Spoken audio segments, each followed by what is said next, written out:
January is often a time when the reality of indulgent holiday spending starts to sink in. But it's also a chance to rethink habits that spur overspending year-round. In our special week-long series called Starting Strong in 2016, we'll look at 5 ways to get a handle on your money this year. We're exploring how to earn more, spend less, borrow less, save more, and invest better. Yesterday, we kicked things off with how to make more money. Today, it's all about spending and how to cut back. Kerry Taylor is a financial writer at Squawk Fox. Kerry, this is an issue for Canadians. A lot of people are spending outside of their means. Oh, it's true. Canadians are fantastic spenders. You know, spending money has never been easier. We've got credit cards, we have smartphones, we have just tap and pay. It's so simple. And everybody seems to want us to spend. The banks, our family, our friends, they're all encouraging us to cash out. So I think it's time to buckle up and save up. Right. So for those who say, yeah, I want to save up, where do they get started?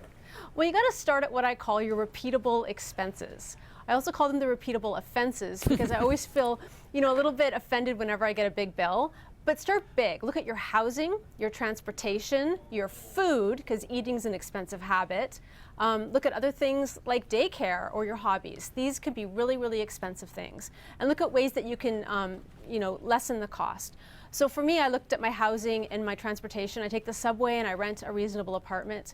So for my husband and I, daycare was a huge cost. So I picked up the phone and I called around, and we saved $400 a month just by making an educated switch. Wow. And do you feel as confident sending your daughter to that daycare as you did to the more expensive one? I actually prefer the lower cost daycare. It's licensed, and it's just a matter of calling around and finding the best deal with the best people for the best price. What are the pros and cons of tracking your spending? Well, tracking your spending can be a really good tool to see where the money's going.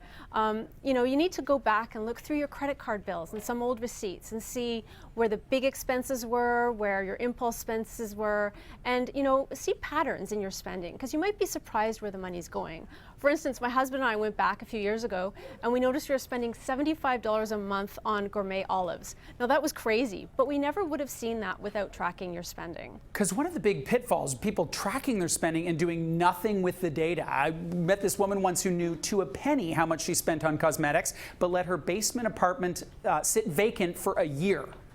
Wow. Yeah, you shouldn't make it a science project. Don't spend all your time tracking the spending. It's a better idea to earn money, to pay for the bills that are coming in. But definitely, if you're not using the numbers, then that's a huge mistake. You've got to use the data. Okay, so you've got a sense of what you spend on. How do you decide which frugal steps are going to make the biggest difference for you? That's a really good question. I think one of the first things you need to do is be aware of your impulse spending. I think impulse spending is a huge misfortune of the saver.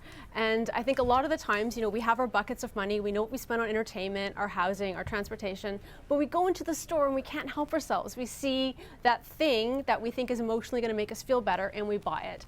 And that's where I think a lot of the money leaks are happening in Canada. I think Canadians spend about $3,700 a year on stuff we want but don't need.